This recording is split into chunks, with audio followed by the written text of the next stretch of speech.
Nega yapon 100 yil yashaydi?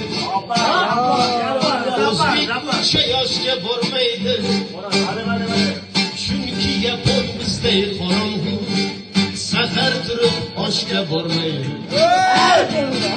Chunki yapon bizday qorong'u, safar turib oshga bormaydi. Bayramida u obro' uchun elni chorlab ziyofat bermas. Motamida 3 kun bel bog'lab, shamday qotib ko'chada turmas.